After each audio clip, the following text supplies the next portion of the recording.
So what is a plumsicle? Let's go back into the kitchen with produce mom Lori Taylor to find out. I've been wondering this myself, Lori. Well, Nina, it's what's in this amazing looking pie that we cooked up in between segments. So the plumsicle, I was saying this at the top of the show today, we're not looking in agriculture to add new fruits and vegetables to the produce department. We're looking to add more flavorful fruits and vegetables to the produce department because, as we all know, we want our food to taste good. So the growers know that, and that's where all the innovation's happening right now in the specialty crop sector of agriculture. I think most of our viewers today can probably identify with this when they think about the apple category. And so another category that you're really going to start seeing that happen with are your stone fruits. And HMC Farms is growing the plumsicle. This is the sweetest plum you're ever going to try. I mean, it's absolutely delicious. Like I said, I made that whole pie and only added like quarter to half a cup of added sugar for an entire pie. So it's really, it Brixes out, and Brix is how we measure the sweetness or the sugar, the natural sugar within fruit.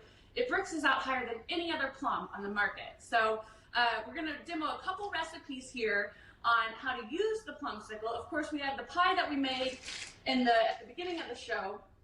And another really fun recipe that you all don't want to miss, we just published. I don't have it on the show today, but you can head over to theproducemoms.com, and we did Plumsicle Ice Pops. And we have them for kids. And then we also have an adult version that uses Pinot Noir. So it's like a fun wine pop. So you know what, Nina? I think I owe you the demo with the watermelon first, right? Okay, yes. All right. So like I said, the secret to watermelon carving is you trace out your design with the dry erase marker. Now, let's remind everyone, when you're at the produce department, they've got those beautiful displays of the watermelon bins. The way you can pick the correct watermelon, I've seen a lot of silly memes on the internet right now saying that you can tell by the color, and that's not true. Here's how you know. It should be heavy for its size, so when you lift it, it should feel heavy, because watermelon is mostly water, over 90%. You shouldn't see any sort of soft spots on it, okay? And most importantly, you should see this nice creamy yellow spot, and that's how you know that the watermelon ripened the appropriate amount of time on the vine, all right? So when it comes to carvings, and I'm not gonna have time to show you all end to end how to do this, but if you head over to the Produce Moms IGTV on Instagram, I did this whole carving without the tracing in less than 20 minutes, so you can do it too. All right, watermelon.org is a great place to get inspiration on your carvings, but my biggest tip, use the dry erase marker. You can see I've got it traced out here, okay? You can see the lines to do the fruit basket. And then you think of your watermelon in quadrants, okay? So what that means is I'm gonna start my knife here on the line, and then I'm gonna quadrant it out. And I'm gonna go down to this line there. And then from there, I'm gonna follow the tracing and then pull out the rind in quadrants. That will make it so much easier for you all if you think of it that way, okay? Let's get back to the plumsicle, because it's the star of this segment for sure. It's the star of summertime. All right, this is a new salad that we did. It's super easy, which I love.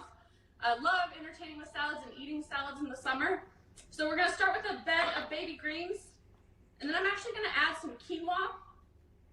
This is a great way to add texture to your salads, as well as those healthy ancient grains, the good fiber. We're gonna add some blackberries.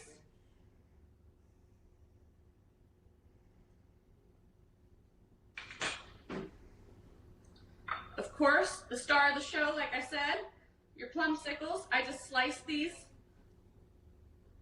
You can dice them, you can do whatever you want. Oh, they are so good. And look at that color. Isn't that just beautiful? It's so deep red. Yeah. All right, and then for crunch, I've got some slivered almonds here. These are blanched almonds. And then, you know, because it's like, why not use the ingredients from the previous episode? I've got a little bit of that queso fresco. And then that jalapeno vinaigrette that we did is how we're gonna dress this. But this is really good with a balsamic or a red wine vinaigrette. Whatever you like in terms of salad dressings works great here. All right, so this is our new summer salad at theproducemoms.com. We just published it. It's already everyone's favorite new salad on Pinterest and on the website, so make sure you check it out. Now, this plum pie, I used 10 plums to make the plum pie. All right, so what that means is you got a lot of skins that you took off, okay? Now, of course, we don't want to waste those. So I've got my blender out here. I'm going to show you a great way. I think smoothies are an excellent way to use up your fruit that is either overripe or scraps like this. And don't overlook, if you're looking for a fun cocktail mixer, this is also a great way to create your own and not have a lot of artificial ingredients in your cocktails. All right, so the ingredients we're using today, I've got a nectarine in here. I'm going to do some coconut water.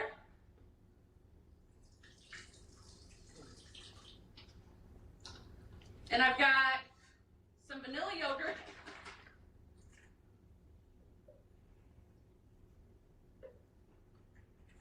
And then I've got the skins from 10 plumsicles.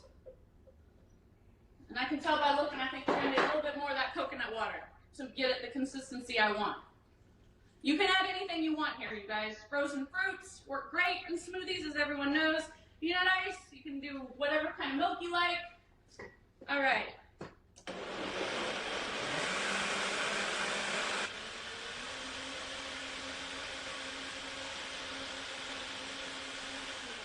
And there you have it.